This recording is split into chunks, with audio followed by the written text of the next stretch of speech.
What's up, everybody? We're back. Yeah. Hey, welcome back to the Metalhead's Journey. Guys, we did it. I can't believe it. This is the first list we've ever finished of anything we've ever done in any of our channels. We made it to the #1 album on the top 50 metal albums list of all time. Of course, we're here talking about Venom. Oh, yeah. Sorry, Jason, not today. Not today. Damn it. We're here talking about Metallica. Obviously, it's Master of Puppets, and we thought, hey, for this occasion, we needed to invite a special guest along here to kind of, to really make this special. And so we got one of our favorite reactors out there, my man Chainsaw Reacts. Welcome. On the channel here. Welcome to the channel. Yes. Yeah. Welcome. Thank you for having me. This is gonna be fun. You're welcome. Yeah. For our fan out there that may not know him, he does a lot of good reactions on metal, a lot of pop culture. He's currently doing Ahsoka, right? Yep. I believe. Yep.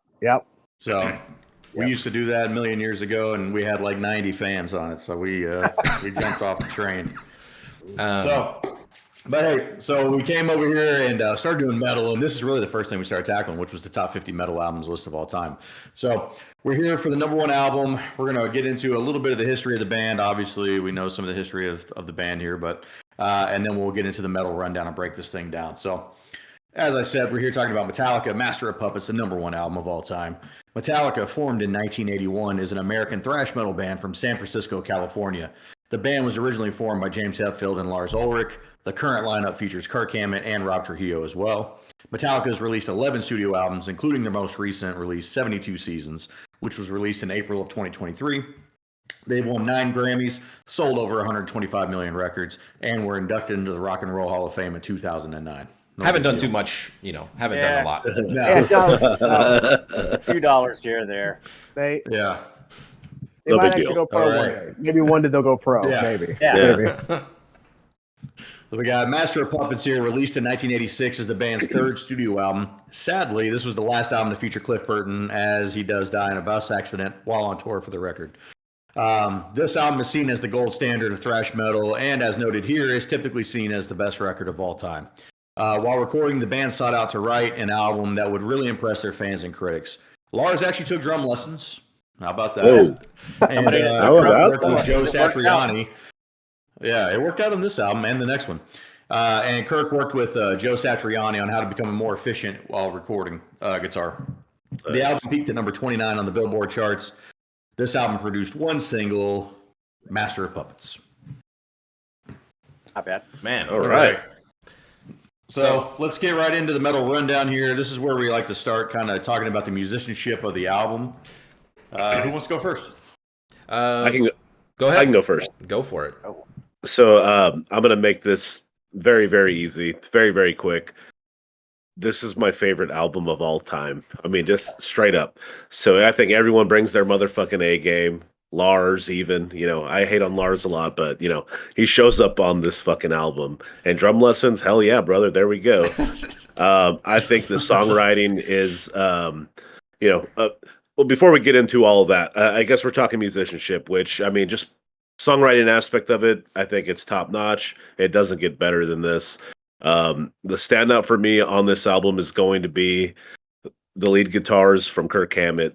I think the guitar solos on this are fucking awesome, creative. I mean, they tell their own story while they're happening.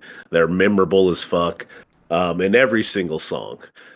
So on top of that, or rather, I guess my next runner-up would be James Hetfield and the rhythm guitars. The riffs are top-notch, Metallica. It doesn't get better than this when it comes to Metallica, in my opinion. So yeah, guitars, fuck yeah. All right. I'll jump in here real quick. Yeah, I mean, musicianship, I think this is the high watermark, the gold standard. This is, when you think thrash metal, this is kind of the blueprint, right? You have there's no skippers on this album whatsoever, and I'm sure we'll yell at and disagree at each other on that front later.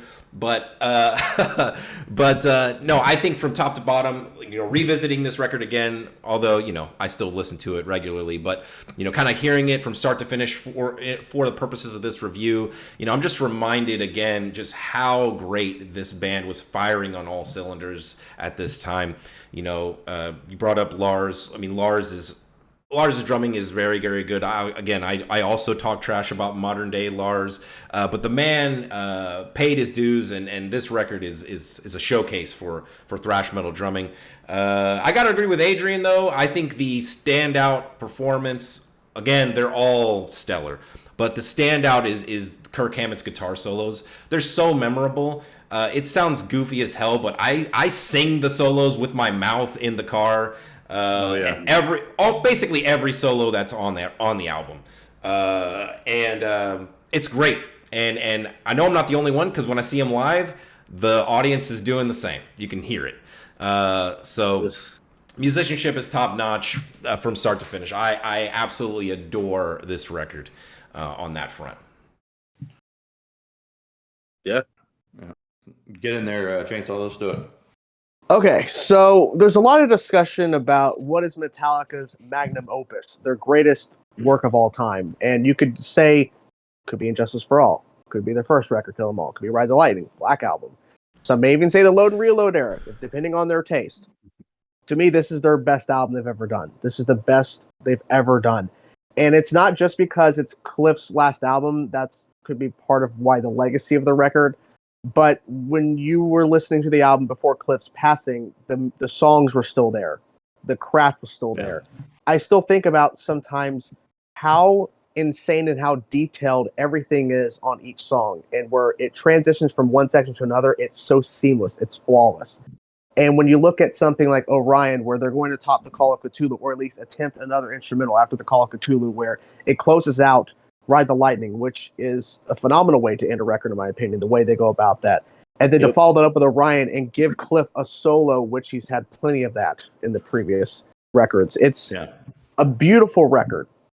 It's still, as you said, it's the number one. It still stands the test of time. It is that album that people look to, that people say is the most influential album from Metallica and probably in thrash in general.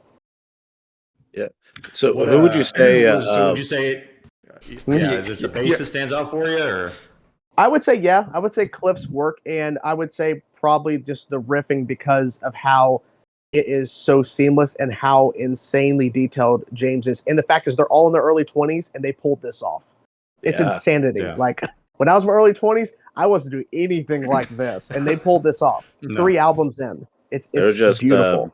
Like a toy monkeys smashing cymbals together going pretty on much. Here. Compared to what they did, I can't imagine like that kind of process where you're 3 albums in and you pull this off.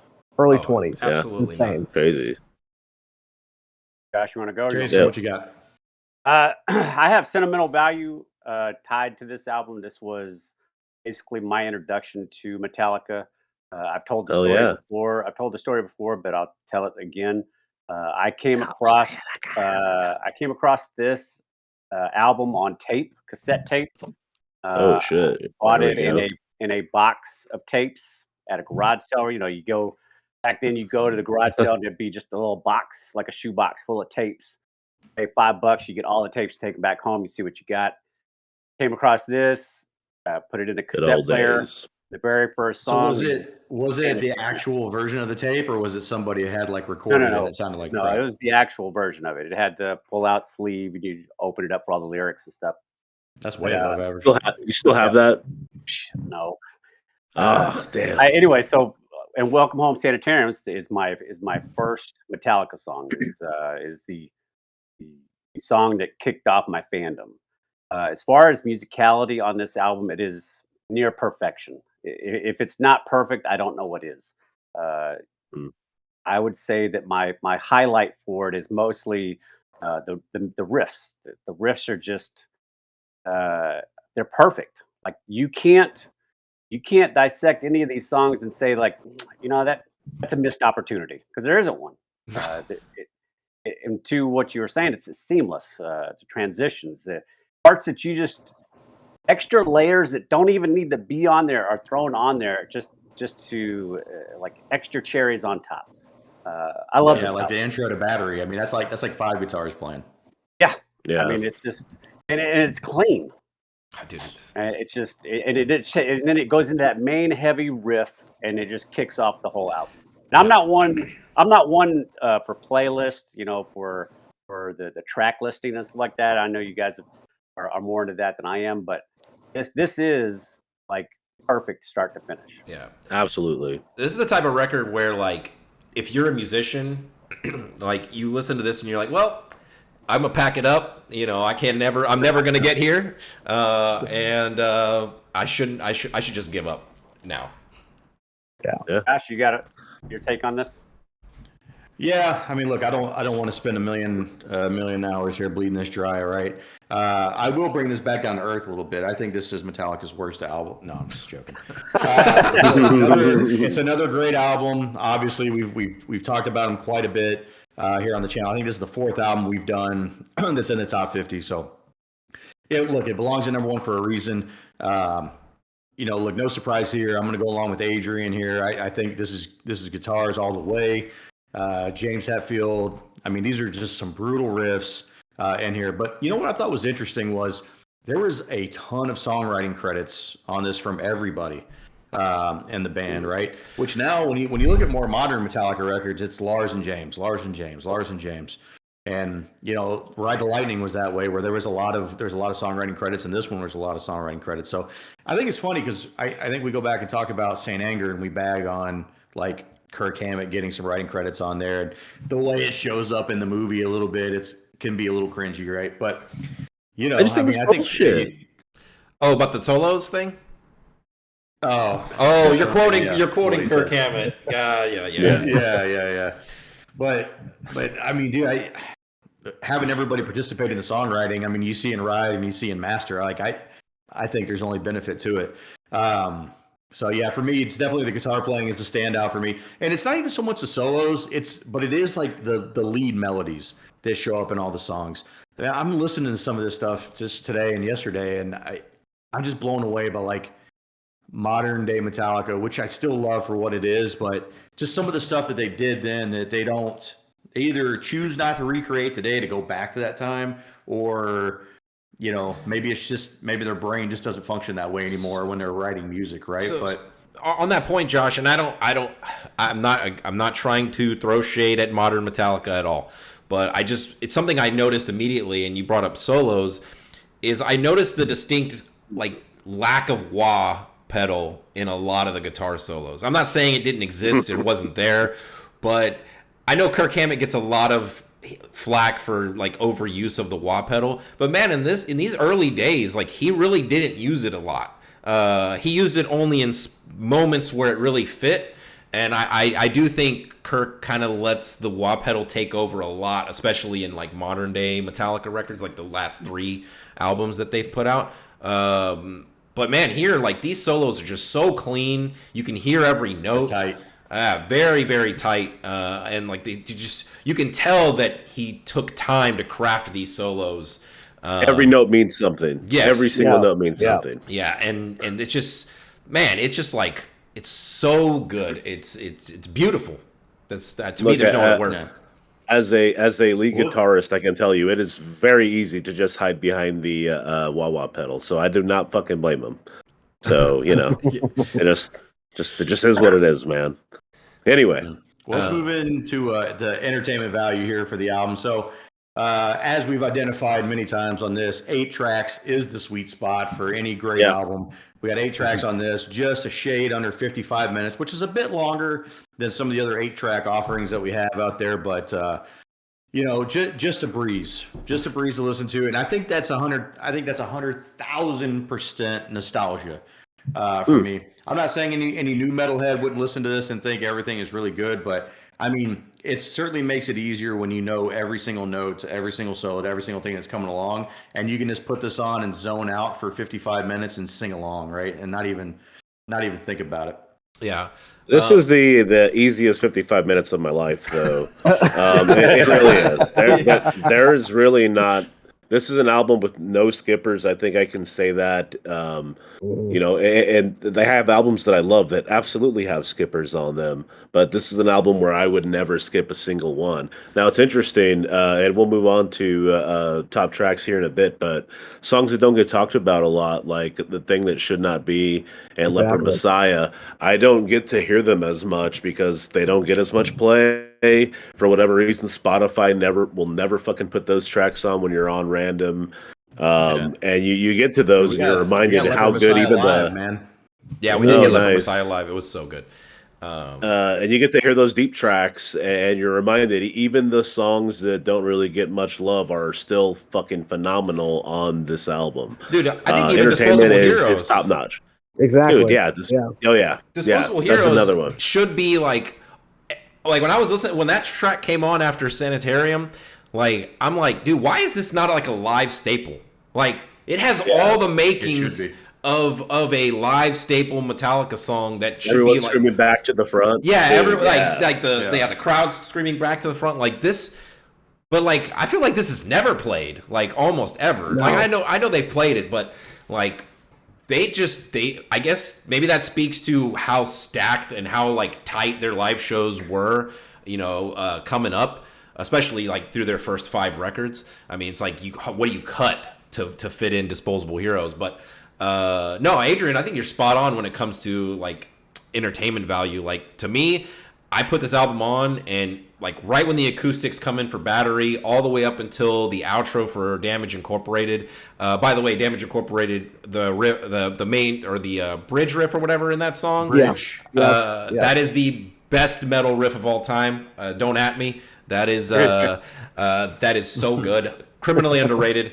But dude, like I do partially agree with Josh. I do think there's obviously nostalgia and bias. I've been listening to this since 7th grade. I'm 38 now, so that's a long time. You can do the math yourself. But dude, this record is the easiest 55 minutes of my life. I agree with you, Adrian. This is like just I put this on whenever, any day, and it's great. Yeah. All right, Chainsaw. Well, I agree with what you've been saying about how some of the songs on here are underrated in terms of like Disposable, Leper Messiah, Thing That Should Not Be. I also got to say, even though it is well beloved, but when you think about their other ballads, Welcome Home gets pushed to the back when you think of Fade to Black and One. And I feel like that's unfair. I feel like Welcome Home is a phenomenal ballad type song that's placed in the middle, and I feel like it's just overshadowed at times. And Damage Inc., when you think of a fast song from Metallica, you think Fire, Fire with Fire. You think Battery. Damage Inc. really isn't discussed that much. And I think it's unfortunate because I think it's a fantastic way to end the record. Yeah, it ends kind of a weird note, but I mean, the opening with Cliff and everything, that was some insane, just like methodical thinking of like where he was spending months at a time and showing Kirk, hey, look at this, check this out, look what I've been doing. And it's like, how, like, where did his mind go? Like, this should be the opening of a fast song in the record. It goes by with a breeze. I remember sitting and just gaming, playing Halo 3 multiplayer back in the day, and just letting the CD just repeat over and over and over, and I would just listen to it nonstop. And at points, that gives you buffs and shit while that's playing. Like, yeah, because I'm sitting there and I'm sitting there at points, and all of a sudden it's like I really like listen for a second. I'm like, oh, okay, that's the Disposable Heroes middle section. Okay, the solo's coming up. Or, oh, that's the solo in Damage Inc. We're getting, of course, back to the double bass final verse coming up. Like those little moments. And I'm like, this is awesome. Like because my first record I heard was Injustice for All, but then when it got Master Puppets after hearing some when I first discovered them. And yeah, I was just repeating for days and days, just listening and just getting into it and going, this is phenomenal. Yeah. So yeah, it's an easy listen. There's no skips in my opinion. Yeah, Damage Inc. is a good call because I do agree with you. Like, like especially in like their live sets, you see like Fight Fire with Fire, you see Battery, you see Blackened, but you just like Damage Inc. Like they just don't really. It's never been a live staple compared to their other faster songs. So it's weird when you think about like the way they end their albums. like they don't play a lot of those live very often. Like you don't get Spit Out the Bone, you don't get To Live Is to Die, or Hires not Live Eve. Is to Die, but Hires yeah, Eve. Hires Eve, that's what I meant. I got yeah. I got spit out the bone on my birthday at my birthday show, my birthday day. I'm like, please give me Spit Out the Bone because I'm like, they're not gonna play it. I come on, please, and they do. Yeah, phenomenal. Nice. Such a good I was song. really hoping we were going to get that in Dallas. Yeah, we didn't. Yeah. Jason, what you got for entertainment? I agree with whatever everybody has said. It's an easy listen. You can hit play at any moment in this album and jump right in. There are no skippers, only greatness. I wholeheartedly agree that this is Only hands down their greatness. best album, and there is while there might be nostalgia because this is the first introduction to Metallica that I had. Uh, as much as I might like some other songs on some other albums, like this is the complete album. I mean, start to finish, it's a blast. See, And I can't tell if Jason. I can't tell if he's just being nice because we have company on the channel today, or if he just really loves this record. Because the nicest thing I've heard Jason say in the last 10 albums we've done is it's absolutely fine. It's absolutely fine. No, this is way more than absolutely fine. And Well, we're there was it's absolutely okay. There was at least one of those. Yeah. no, I mean Jason It's was absolutely okay. Yeah, Jason was pretty positive on Ride the Lightning. I mean, he was overly positive on that. So all right, so we'll segue Jason- into my top three. yeah, go for so- your top three. I'm going to honorably mention the entire album that I don't say. Nice. As you do. My number 4 is Damage Inc. So right. my number 3 is Disposable Heroes. My number 2 is the gold standard for instrumentals, Orion. And my number 1, Man of culture my number right there. 1, and it's because it's sentimental to me, is Sanitarium. Without a doubt, it's probably one of the greatest songs ever written. I don't. No I think Master in your that's a top. cold. I think it's a cold take. Oh, it is a hot take that you don't have Master in your top three. Master is right behind Damage Inc. That's crazy. Okay. That's good though. I like it. I'll go next real quick. So I have Damage Inc. at number 4. Great song. Number 3 is Disposable Heroes. Number 2 is Master of Puppets. And number 1, one of the top 3 best songs Metallica's ever written, and that's Orion. 100%. Oh man, Dude, you are trying too hard. No, Give me a break. dude, You are not putting Orion over Matt. Get out of here. dude, Here, let me go ahead and go next, just so we can go ahead and solidify this right now. You're lucky we have company here, Dave, or I'd be gone. So number 3 for me is, well, it goes without saying, this whole album's fucking awesome. Cop out thing, you could put any 3 and it would probably be true. Quick shout out to Leper Messiah and Thing That Should Not Be and Disposable Heroes. I think those are unsung heroes of songs. I mean, just quick shout out the rest of the album, basically. Yeah, might as well, right? Anyway, I'm going with there's some usual suspects. That's all. I'm going with number 3 is going to be Battery. I think it's a fucking awesome intro, great fucking song. Number 2 is going to be Master of Puppets. I mean, great fucking song, great songwriting, everything. Number 1, Orion, obviously, the best song they've ever written. I mean, The best song they've ever written. I mean, look, you can't plan this out. Without that. Badass solo by Cliff, by the way. Great main riff. Chainsaw, save the day, please. Oh, okay. Well, Unless you you're have Orion, then I don't want you to go. you're not gonna like me saving the day. I'm actually gonna be tripling down on this. But I will explain my reasoning. So my honorable mention is Thing That Should Not Be. Has been, I mean, a whole album, but Thing That Should Not Be. It's a song I keep thinking back on. I'm like, it's so heavy. Man, It's so good. man. I forget And how I good love the the fact- solo is for that song. I Oh, love everything dude, about it's it. so good. And I love when they perform it live because James will just be fiddling around with the guitar and he hits those first 2 chords, dun dun, and the crowd freaks out. I'm like, that's what I'm talking about. Just those 2 notes, Cthulhu is coming. I love that. Number 3, Battery. I mean, I have to. It's a phenomenal opening to the album. I mean, it's some insane riff. That opening riff when it first kicks in, it's insane how clean it is from the recording back in '86. It's insane.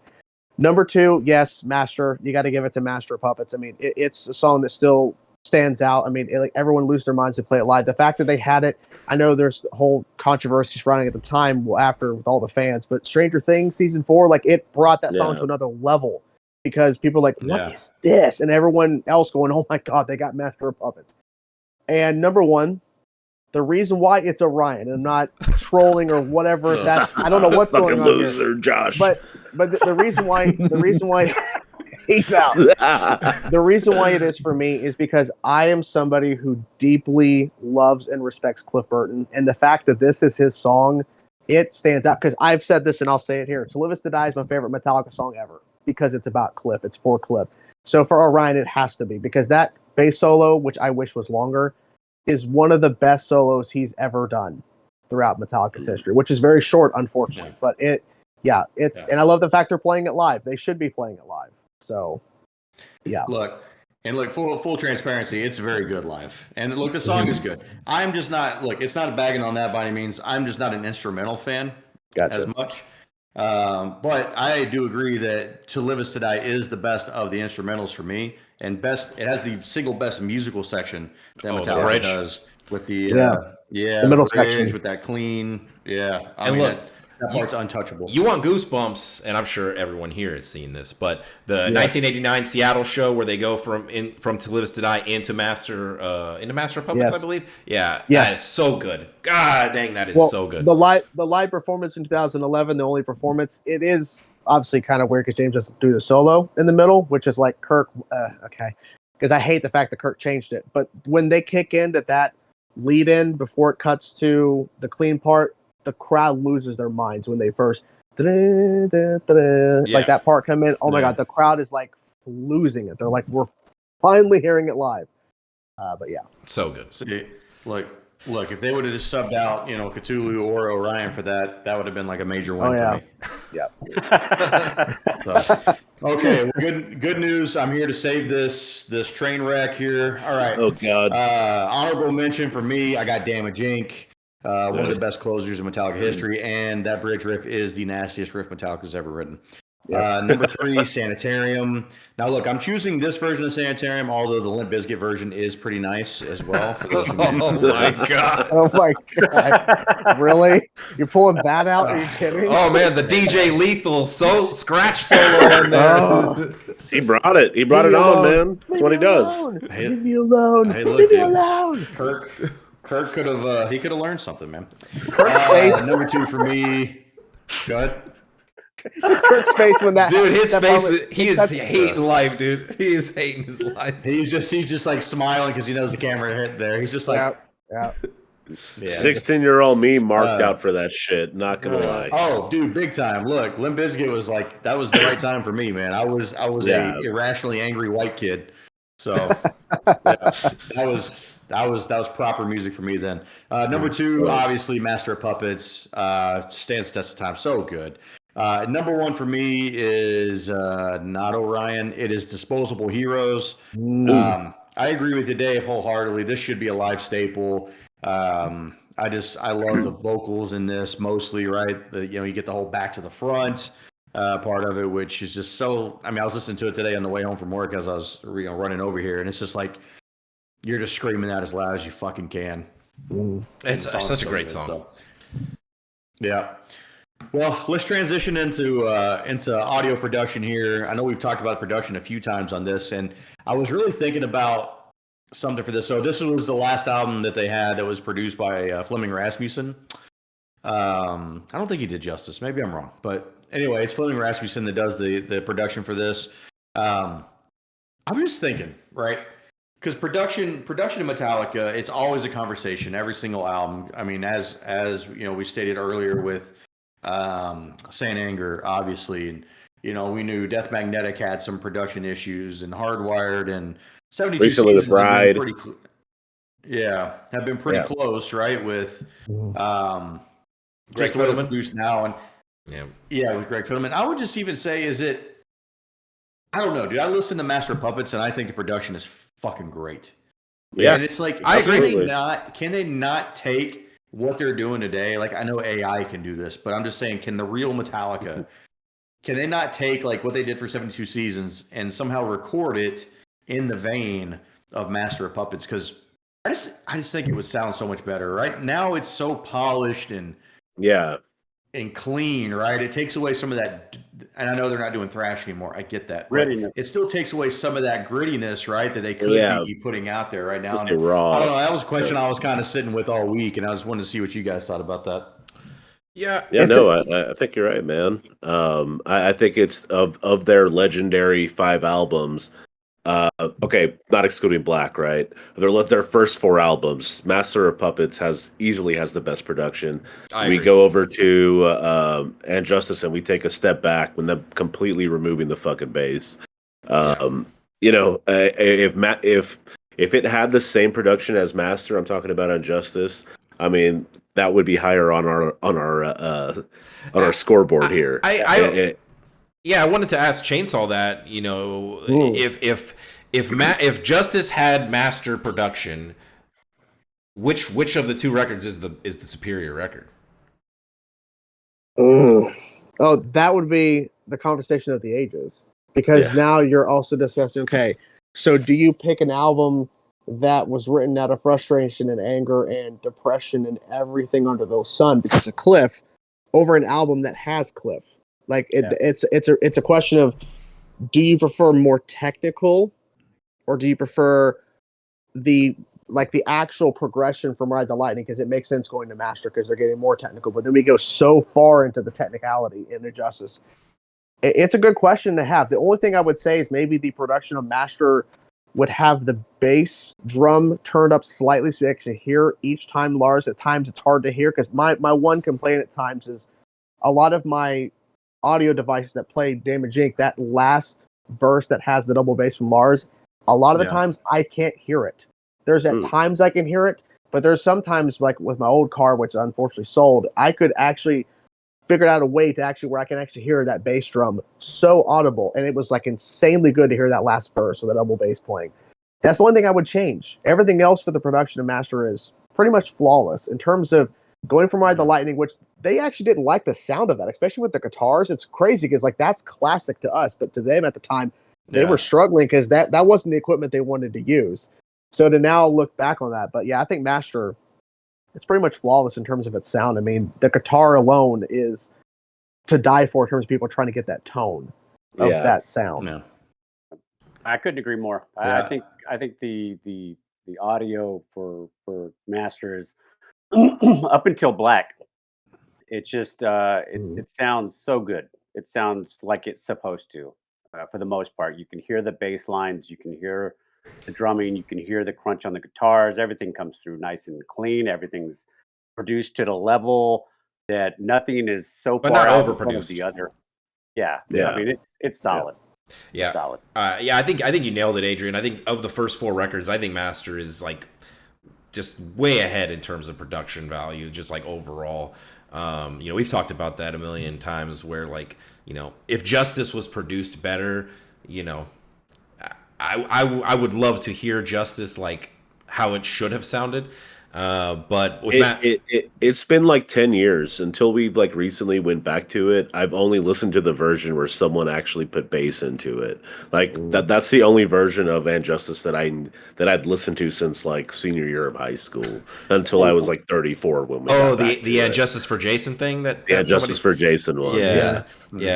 But anyway, yeah. I mean, it's. I wish we could hear Metallica's version of it.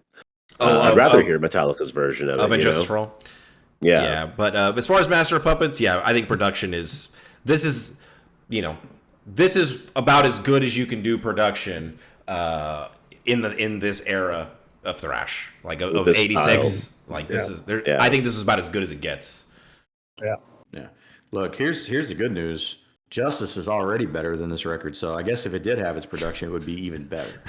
Look, man, that's just like your opinion, all right? Man. Jesus. All right, well, hey, we're going into the final category here. This is legacy. This is where we like to give our score for the album. And just to kind of put it out there for those that may have not seen our channel before, a normal score, a normal channel, normal people out there would give their average score as a 7. In For most us, cases. our average score is a 5. Yeah, for us, our average score is a 5. So anything that's 4.9 and below is various levels of we would not recommend that. Anything 5 and above is various levels of we would recommend, where when we get into the 9s, where we only have one album total currently sitting in the 9s, that's S tier, elite, all-time great records. So Remind us Chainsaw, which since you're the album is guest that? here- That's Ride the Lightning. And Ah. and I also want to remind people, like, normally there's 4 of us, so the fact that 4 of us liking something equally it never happens. Pretty rare. So that also plays. I mean, that also plays a part in it as well. Sure. Yeah. All right. Well, hey, Chase, since you're the guest here on the channel tonight for the big finale of the list, why don't you kick us off with your score for the record? Out of 10, Yeah. Out of 10, yep. Okay. 10. I gotta go 10 out of 10. I gotta be honest. It's No. to me, it's their magnum opus, their masterpiece. It's the best album they've ever done. I will say, like I said, "To Live Is to Die" is my favorite song from them. There's other songs I might like more than some of the others, but I mean, when you think about what they accomplished here, you have to give them a 10, in my opinion, because this album is still talked about more than anything else. You can say the Black Album, sure, but when people think about on Metallica as what they have done in metal, people go to Master of Puppets first, because Black Album, that's a whole different discussion about how they basically they brought hard rock into the forefront, mostly with that record. So I gotta be honest, at 10. I don't know how anyone else is gonna rank it, but I gotta go 10. I respect it. I respect it. I respect it. Look, Jason, I'm still growing. Jason, I'm go first. a growing boy. All All right. This is my favorite album of all time. Oh shit. I can't give it a 10 only because I don't know what that is. I don't know exactly if it's a 10 2 or digits. not. It's a 1 and a 0. Yeah, and but it's pretty fucking close. This is a legendary album. If you ever want to listen to anything metal, this would be at the very top. This would be number 1, just like on this list of things that I would say, oh, well, let me introduce you to something. I gave it a 9.7. Woof. All right. Oh my God. Damn. That's What's definitely the Jason's second highest score Jason's ever given? By 7. Let's see, real quick. And Justice for All, he gave it a 9.3. Whoa. Shit. Wow. Hey, look, I'll jump in here real quick. Look, I feel like I'm going to repeat everything that these two gentlemen just said it, and I'll probably do it worse. So I will make this quick. I do think this is the high watermark again for metal, and to me, this is the reigning, defending, undisputed, metal champion that there is.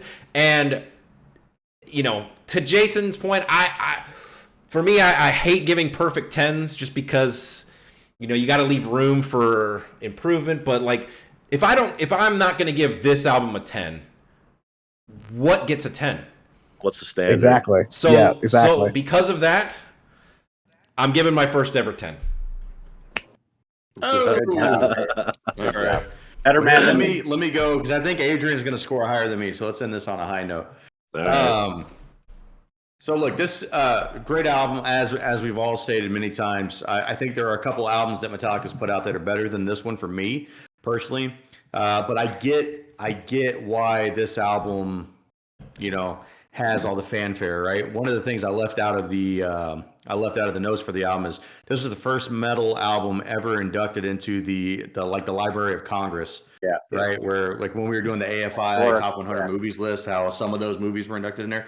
This is like, even for the man, they recognize this album as, this is the metal album, right?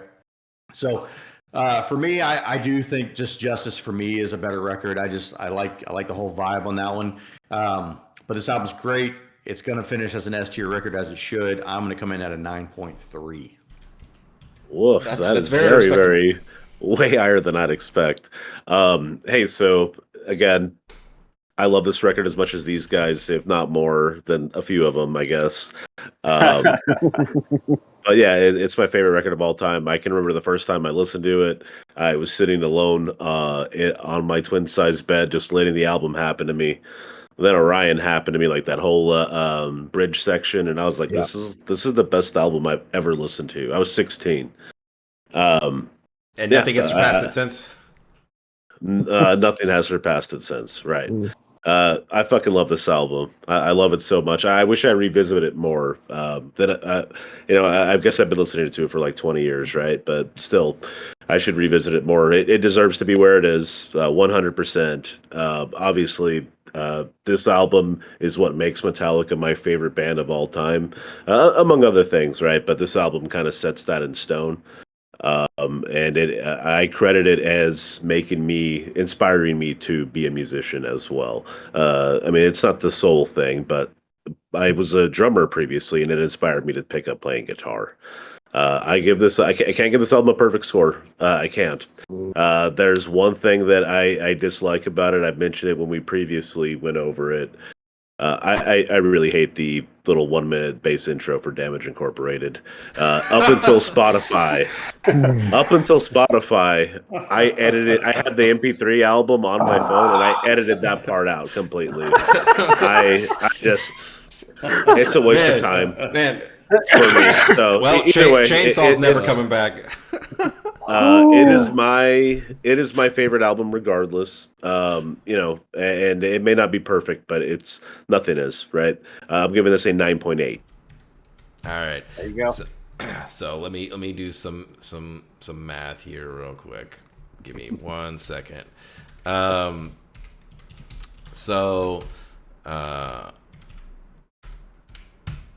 Including our guest, this album gets the highest score we've ever given. Obviously. Deserving.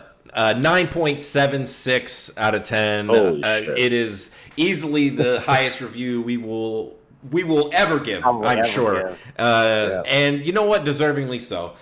This is, I think, unequivocally the greatest metal album of all time. I think if you talked to 1,000 metalheads, I think you would probably hear this album referenced like the vast majority of the time. So, Absolutely. Yeah. Hell yeah. For sure. Well, look, we finally did it. We reached into the list. Let's take another opportunity here to thank our friend Chainsaw Reacts here for coming on the channel.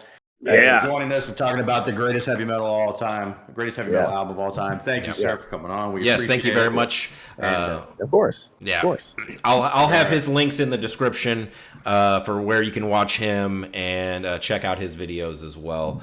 And yeah.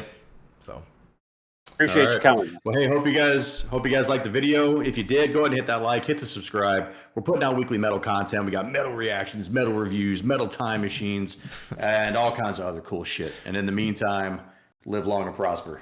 take it easy, everybody. May the force be with you. Later.